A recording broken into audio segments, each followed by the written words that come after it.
Baiklah,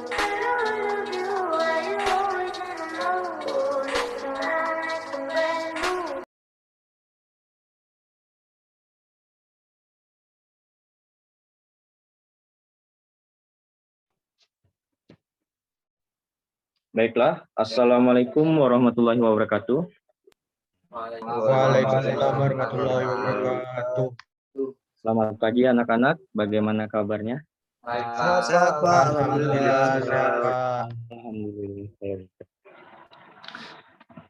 Baiklah, sebelum kita memulai pembelajaran pada hari ini, ada baiknya kita berdoa. Silakan untuk ketua kelas memimpin doanya. Baik, Pak. Baiklah teman-teman, sebelum kita memulai pelajaran pada pagi hari ini, kita berdoa menurut agama dan kepercayaan kita masing-masing. Doa mulai.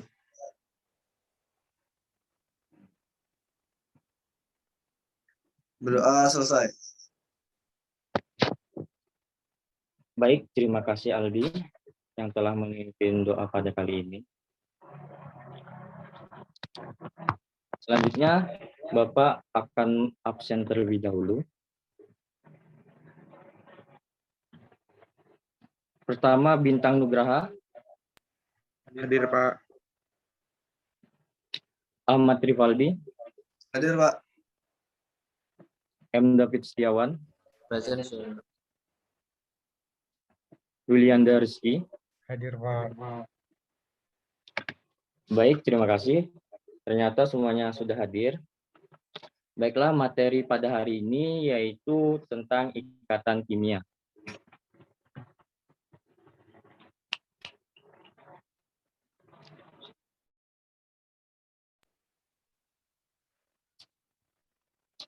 Baiklah, pada materi pembelajaran hari ini yaitu mengenai ikatan kimia. Adapun kompetensi dasar pada pembelajaran ini yaitu membandingkan ikatan ion, ikatan kovalen koordinasi, dan ikatan logam serta kaitannya dengan sifat zat. Yang kedua yaitu merancang dan melakukan percobaan untuk menunjukkan karakteristik senyawa ion atau senyawa kovalen berdasarkan beberapa sifat fisika. Adapun tujuan pembelajaran pada kali ini yaitu setelah mengikuti proses pembelajaran, peserta didik diharapkan dapat mendeskripsikan kecenderungan suatu unsur untuk mencapai kestabilan, mendeskripsikan proses terjadinya ikatan ion, menganalisis struktur Lewis atom-atom yang berikatan ion, memahami struktur Lewis atom-atom yang berikatan ion, memahami perbedaan sifat senyawa ion dan senyawa kovalen, membandingkan proses pembentukan ikatan ion dan ikatan kovalen, memahami adanya molekul yang tidak memenuhi atoran aktet, menggambarkan proses terbentuknya ikatan ion, memahami proses pembentukan ion logam, merancang percobaan untuk menunjukkan karakteristik senyawa ion atau senyawa kovalen berdasarkan beberapa sifat fisika, melakukan percobaan untuk menunjukkan karakteristik senyawa ion atau senyawa kovalen berdasarkan beberapa sifat fisika. Adapun mekanisme belajar pada pembelajaran kali ini, yaitu kita menggunakan model pembelajaran discovery learning yang terdiri dari stimulus, identifikasi masalah, pengumpulan data, pengolahan data, verifikasi, dan kesimpulan. Apakah ada yang tahu ini gambar apa?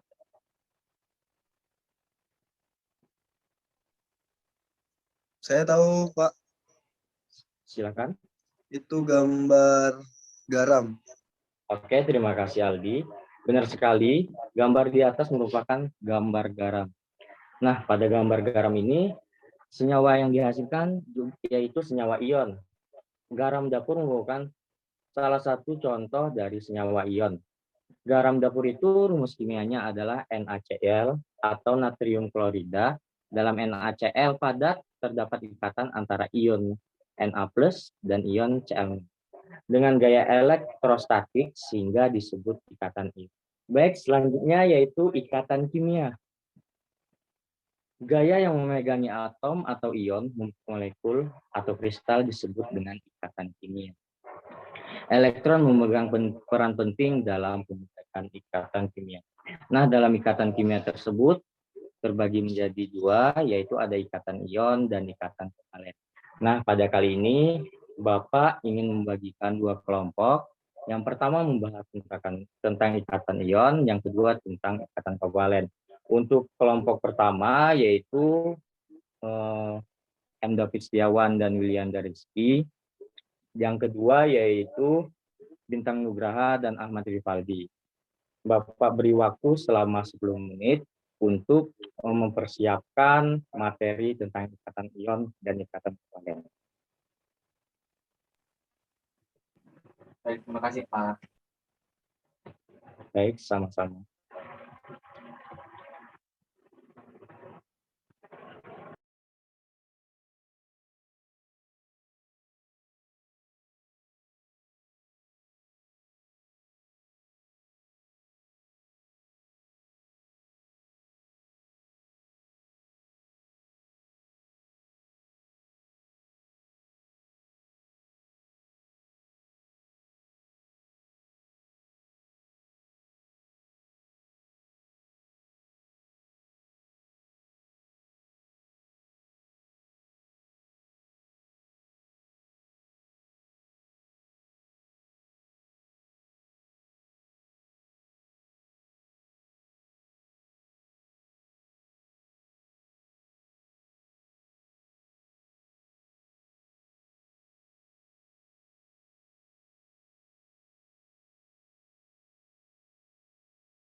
Baiklah, silakan untuk kelompok pertama untuk mempresentasikan materi terkait ikatan ion.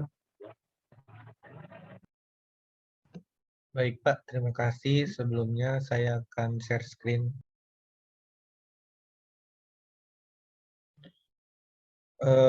Baiklah, sebelumnya apakah suara saya terdengar jelas? Dengar. Oke, baik. Assalamualaikum warahmatullahi wabarakatuh. Waalaikumsalam warahmatullahi wabarakatuh.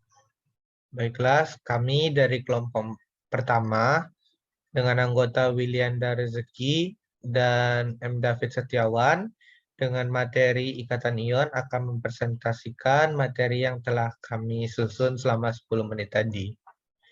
Oke, next slide. Nah, ikatan ion atau ikatan elektrovalen. Nah, ikatan ion terbentuk karena adanya perpindahan elektron dari atom logam ke atom non-logam. Dan akibatnya atom logam menjadi ion bermuatan positif atau kation, dan atom non-logam menjadi ion negatif atau anion. Yang kedua, atom non-logam memperoleh sejumlah elektron yang cukup untuk menghasilkan anion dengan konfigurasi elektron gas mulia. Yang ketiga, kecuali dalam wujud gas, senyawa ion tidak tersusun dari pasangan ion sederhana atau sekelompok kecil ion. Dalam wujud padat, setiap ion dikelilingi oleh ion-ion yang bermuatan berlawanan membentuk suatu susunan yang disebut kristal. Satuan rumus suatu senyawa ion ialah sekelompok kecil ion-ion yang jumlah muatannya netral. Satuan rumus diperoleh secara otomatis bila struktur Lewis ditulis. Nah, sekian presentasi dari kelompok kami. Selanjutnya kami akan membuka sesi tanya jawab.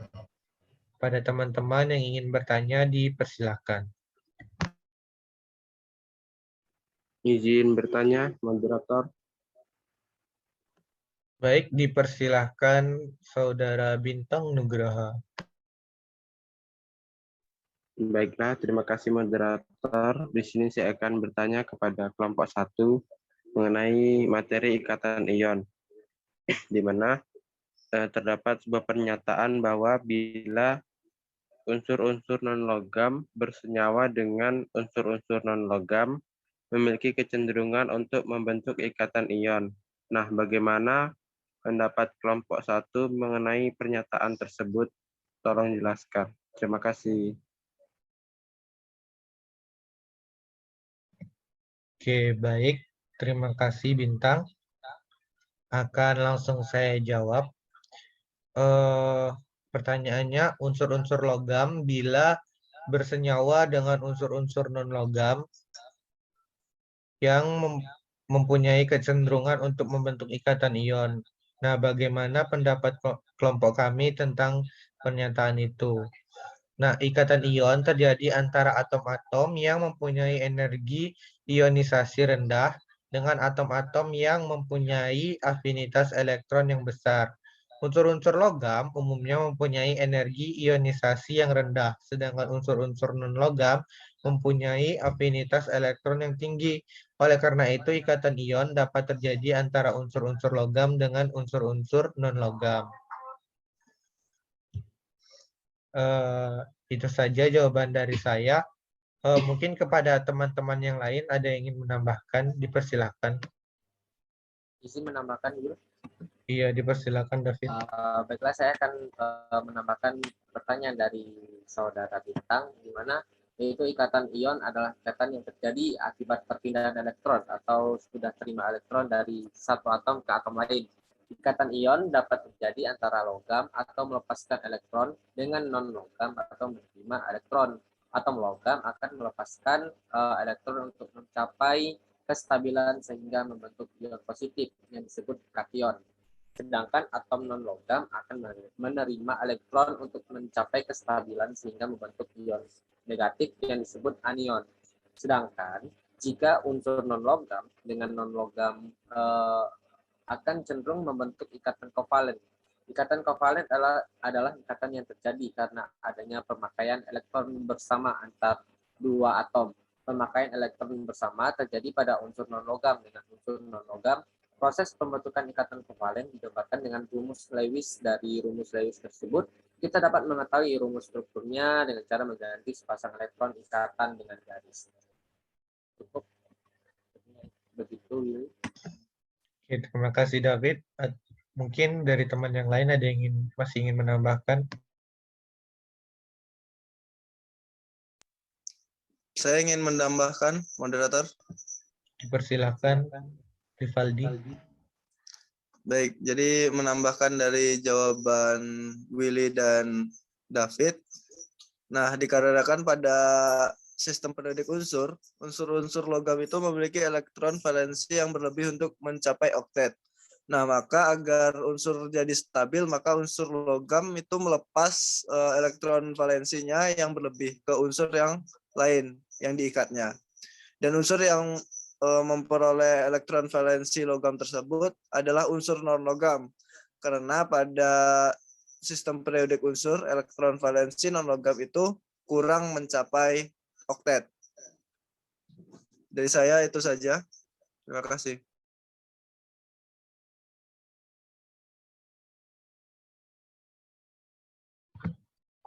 Baik, terima kasih dari David dan Ahmad Rivaldi atas tambahannya. Mungkin dari Bapak ada tambahan, Pak?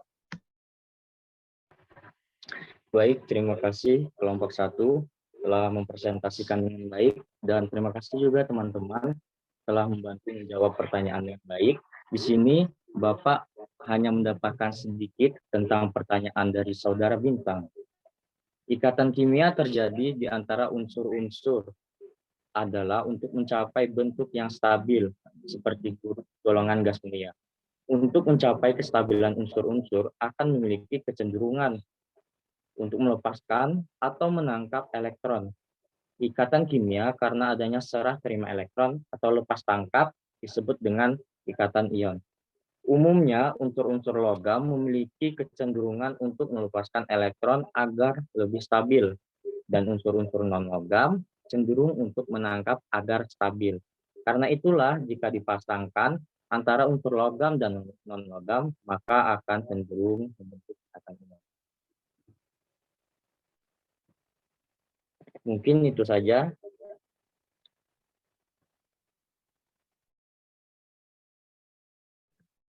Baiklah, sekian presentasi dari kelompok 1. Saya tutup. Wassalamualaikum warahmatullahi wabarakatuh. Waalaikumsalam warahmatullahi wabarakatuh. Baik, bagus sekali presentasi dari kelompok 1. Selanjutnya, silakan kepada kelompok 2 untuk mempresentasikan.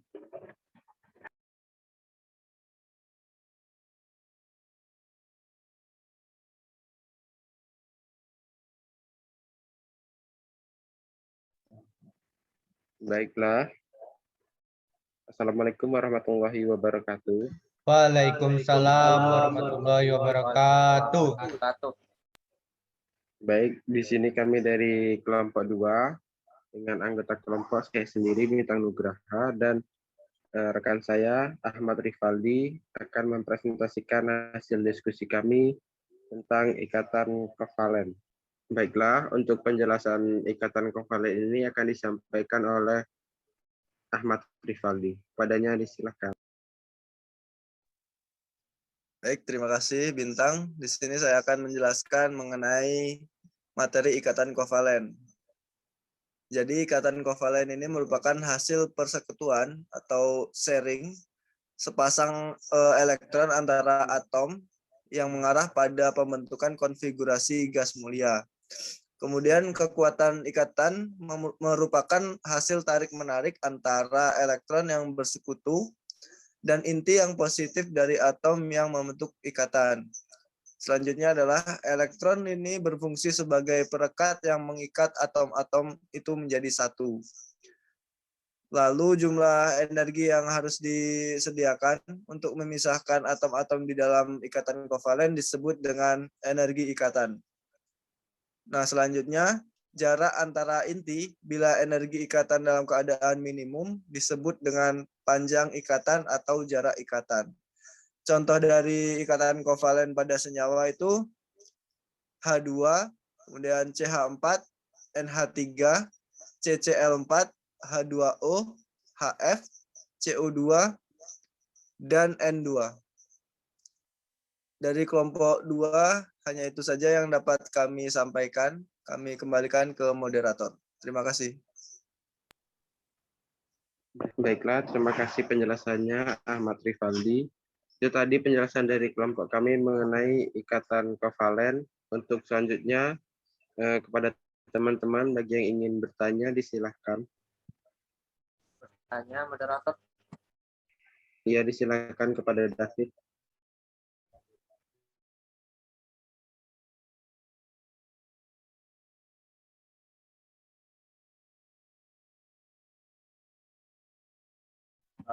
Ikatan kemarin dan ikatan David. kemarin koordinasi. Terima kasih Untuk moderator. pertanyaan ini akan dijawab oleh saudara Ahmad Rifaldi. Kepadanya disilahkan.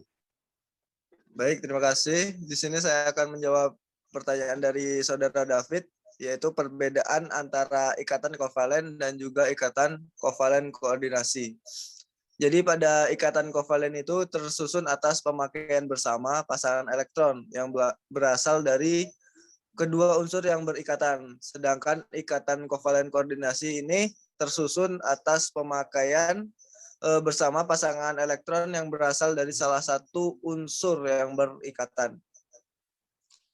Baik, itu saja. Baiklah, terima kasih atas penjelasannya dari Ahmad Rifaldi. Mungkin dari teman-teman ada yang ingin menambahkan? Izin menambahkan, moderator. Disilakan kepada Willy. Baik, saya setuju dengan jawaban dari Ahmad Rifaldi. Sedikit tambahan dari saya. Pada ikatan kovalen, elektronnya itu dipakai secara bersama-sama antara dua atom yang terlibat pada ikatan kovalen. Nah, pada ikatan kovalen koordinasi, elektron yang dipakai sebagai ikatan hanya berasal dari satu atom saja. Jadi itu perbedaan yang mendasar dari ikatan kovalen dan ikatan kovalen koordinasi. Sekian, moderator. Baiklah, terima kasih penjelasannya dari Saudara Wilianda. Mungkin dari Bapak ada tambahan, Pak? Baik, terima kasih Saudara Bintang dan kelompok 2. Bapak hanya menambahkan sedikit terkait perbedaan antara ikatan kovalen dengan ikatan kovalen koordinasi, yaitu terletak pada pasangan elektron. Pada ikatan kovalen, elektron berasal dari masing-masing atom atau unsur yang kekurangan elektron, sehingga elektron digunakan secara bersama-sama untuk membentuk keadaan stabil. Pada ikatan kovalen koordinasi, elektron berasal dari salah satu unsur yang sudah stabil yang memiliki pasangan elektron bebas. Pasangan elektron bebas tersebut dipinjamkan ke atom yang stabil. Mungkin hanya itu saja. Baiklah, terima kasih Pak atas penjelasannya. Baiklah, itu tadi presentasi dan diskusi dari kelompok 2. Mungkin jika ada kurang kami mohon maaf dan saya akhiri. Wassalamualaikum warahmatullahi wabarakatuh. Selanjutnya saya kembalikan kepada Bapak. Waalaikumsalam warahmatullahi wabarakatuh. Baik, terima kasih kepada kedua kelompok telah mempresentasikan dan mendiskusikan dengan baik. Selanjutnya Bapak sudah mempersiapkan LKPD yang Bapak buat di dalam Google Form mengenai diskusi tadi, yaitu antara ikatan ion dan ikatan kovalen. Bapak beri waktu 5 menit untuk mengerjakannya dan nanti salah satu seorang untuk menyampaikan kesimpulan. Baik, Pak.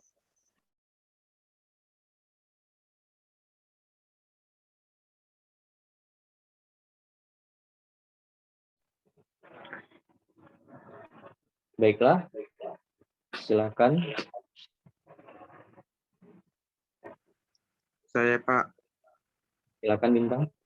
Mohon maaf Pak, sebelumnya off cam karena terkendala jaringan Pak, macet-macet nanti Pak. Oke Bintang. Baiklah, di sini saya akan menyampaikan kesimpulan dari materi pada pagi hari ini, yaitu ikatan ion terjadi antara atom-atom yang mempunyai energi ionisasi rendah dengan atom-atom yang mempunyai afinitas elektron yang besar.